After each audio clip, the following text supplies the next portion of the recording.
Elon Musk Elon Musk అనేటప్పటికీ మనకి Tesla కార్లు, స్పేస్ ఎక్స్ ఇవన్నీ రకరకాల ఏదైనా సరే మన అంబానీ గారి లాగా ఇతను కూడా తన ఒక్క జనరేషన్లోనే ఇంత పెద్ద స్టేజ్కి రీచ్ అయ్యాడు.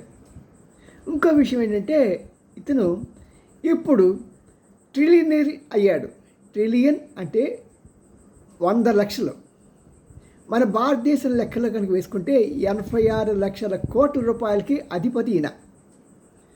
వాస్తవంగా చూస్తే చాలా బాగుంది అనిపిస్తుంది. కానీ ఈ డబ్బులు ఇతను వాడుకోవడానికి ఇప్పుడు వీలు లేదు.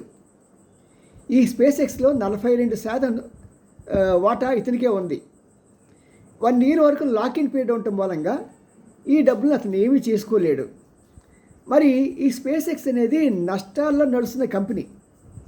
ఈ నష్టాల్లో నడుస్తున్న కంపెనీకి ఇంత విలువ ఏంటి అని ఆలోచిస్తే వాళ్ళ యొక్క షేర్ ధర ఎలా ఉందో తెలుసా అండి? $161 మన కోట్ అయింది. అంటే ఈ అండర్ రైటర్స్ దగ్గర ప్రజలు షేర్లు కొని అది స్టాక్ ఎక్స్చేంజ్ లిస్ట్ అయినప్పుడు $161 లిస్ట్ అయింది. మరి నష్టంలో ఉన్న కంపెనీ ఎందుకు ఇంత బాగా కొంటున్నారంటే అతని మీద ఉన్న నమ్మకం, రాబోయే అతని ప్రాజెక్ట్స్, స్పేస్ ఎక్స్లో, తర్వాత ఏఐ మీద, ఇలాగ రకరకాల కొత్త కొత్త ప్రాజెక్ట్స్, ఊహించలేని అతని కలలుగన్నటువంటి ప్రాజెక్ట్స్ మీద ఖర్చు పెడతారు. కాబట్టి ఆ నమ్మకంతో సాధారణంగా స్టాక్ మార్కెట్లో ఎప్పుడు కూడా ఏమవుతుందంటే వాటి యొక్క ఫ్యూచర్ని బట్టి ఇక్కడ వీళ్ళు షేర్లు రేట్లు పెరుగుతూ ఉంటాయి. ఎర్నింగ్ పర్ షేర్, ఈపీఎస్ అంటారు. కొన్ని షేర్లకి ఎర్నింగ్ పర్ షేర్ 5-10 ఉంటూ ఉంటాయి.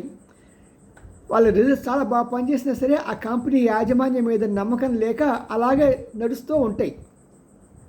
ఉదాహరణకి మనకి లారెస్ ల్యాబొరేటరీస్ చూస్తున్నామంటే అది ఎప్పుడు అలా కొద్దిగా తక్కువ ప్రొఫైల్ నడుస్తూ ఉంటుంది. కానీ ఎలాన్ మస్క్ హై ప్రొఫైల్ కాబట్టి అతని మీద చాలామందికి ఆశలు ఉంటాయి. అంతేకాకుండా వాళ్ళ స్టాఫ్ అందరికి సుమారు 4,000 మందికి ఈ షేర్లని జీతంతో పాటు ఇచ్చాడు. ఇది అతని మ్యాగ్నానిమిటీ. తాను ఒక్కడే అనుభవించకుండా 10 మందికి పంచుకోవడం చూసారా, అది చాలా గొప్ప గుణం. ఇతను కూడా సౌత్ ఆఫ్రికా నుంచి వచ్చిన వాడే. అమెరికాలో పుట్టి పెరిగినవాడు కాదు, అమెరికాలో జన్మించిన వాడు కూడా కాదు. మరి ఇలాంటి అంటే మన ట్రంప్ భాషలో చెప్పుకోవాలంటే ఏలియన్ ఈ రోజున ట్రిలియన్ అయ్యారు. మొత్తం అతని ఆస్తి మొత్తం 2.2 ట్రిలియన్స్. శుభాకాంక్షలు తెలియజేస్తున్న mister Elon Musk. All the best. God bless you.